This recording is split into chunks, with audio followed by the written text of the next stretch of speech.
Hello everybody. TCS Resource Management Group's operations head has recently mentioned that there are close to 80,000 positions which are vacant at TCS and they are not able to fill those positions because of the unavailability of the right skill sets. This is on one end, and on the other end, the same article also talks about there are only 11,600 freshers being recruited by Infosys in financial year 2024. Compare it with FY 2023, that was 50,000. So a massive 76% decline in the fresher recruiting. If you combine A plus B, both these news together, you will realize that there are a lot of job vacancies, but they are not going to freshers. And at the same time, unless companies find the right skill set, they are not even looking to hire people. And what are these skill set gaps that are occurring in the market? I want to start off this very important video with a completely random example, a different industry, different example, but still this video is going to be very relevant for you. So please do stick till the very end. There are some very interesting learnings for you. So let's start off with the industry where a lot of people are making actually money today. And I made a post on YouTube and I mentioned about Nvidia, how multiple people, or rather almost all the employees within Nvidia have become multi-millionaires. Everybody you touch is a millionaire, right? $2-3 million. And this is rich. They're real rich. And now, on the other end of the spectrum as well, there are not many people who are looking to get into that industry at all. And why is that happening? Because structurally, this has been the case for the last 5 to 6 years. So let me just hold on and example the exact scenario, what is playing in the semiconductor industry. Now, semiconductor industry looks usually to hire designers. What kind of designers? They are either digital designers or analog designers, who once go ahead and design the integrated circuits, IC designers, so to say. And in the last 5 to 6 years, what has happened is majority of the electronics engineers as well have tried moving towards AI and ML. Of course, artificial intelligence and machine learning are the buzzwords. So once a lot of people started moving to these AI and MLs, nobody was there. Rather, the companies like Nvidia, Silicon Labs, Qualcomm's, which used to go and hire talent from the top tier master's programs from around the world, they couldn't find the right people, because even the people completing their masters in top tier universities in the electronics departments were upskilling themselves in AI or ML and applying for those jobs. So suddenly there was a scarcity of the talent, and hence people were going and recruiting even anybody with 2-3 years experience and just a little bit of interest. And that was a good moment, because a lot of people like that who joined into Nvidia are now multi-millionaires. And people who did their electronics engineering and who have actually studied digital design, they moved out and they are in not a millionaire position right now. The point I want to highlight is these kind of skill gaps exist in every single industry. Well, sometimes you get lucky and you become a millionaire. Sometimes it will take time, but you will get there, right? Hopefully. Now, the point is you need to keep an eye out on what is this current skill gap which is adjacent to your industry, which is adjacent to your job role. And once you start looking at it, it doesn't happen in a day or it doesn't happen in 2 days. It takes a lot of time. And once you understand these gaps, you need to start seeing if there is a way for you to upskill. Now, just another example of how this entire upskilling works. Let's take for a simple example, you are currently working on a tool and you are a software developer. And I'll share from my personal experiences here. I have close to 15 years of corporate experience, and a lot of my friends who work in the IT space have also 15 years experience.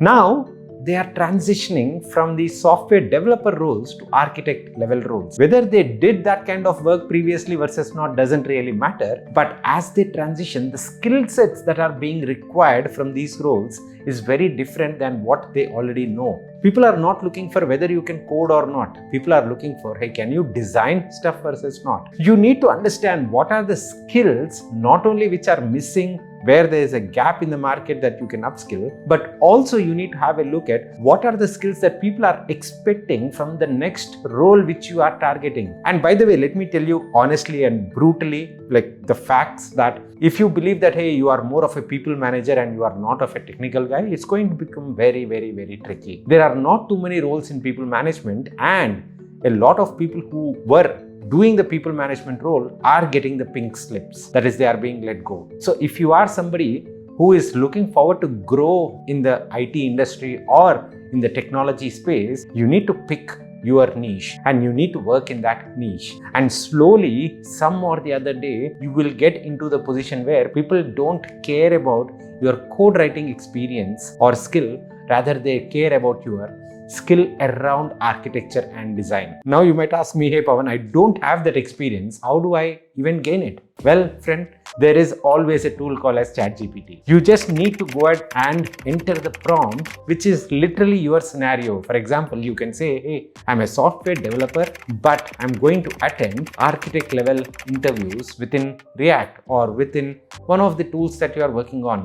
What are the interview questions that I can expect? What are the frameworks that I need to prepare on? ChatGPT will give you a list of 10 things. Go ahead and follow up with more questions. Point number 1, can you give me more details on what exactly I need to prepare on the point number 1? 2, what are the exact things that I need to prepare on point number 2? Point number 3, 4, so on and so forth. This ChatGPT is making our lives easier. It's just that one tiny switch that we need to turn on. That is going ahead and actually asking ChatGPT what we need to learn versus what we don't need to learn. And that is how you can get started with your interview prep rather than waiting for somebody will come and help you. There is absolutely no possibility of somebody coming and help you. You either do this through ChatGPT or you go and sit in the interview, waste that interview opportunity, and then take down the questions and then go ahead and feed and look out for answers through ChatGPT. Now, this is how skill development should work. I've talked about 2 opportunities. One, identifying the gaps within your adjacent areas, adjacent industries, adjacent domains, and then trying to pick up that skill, or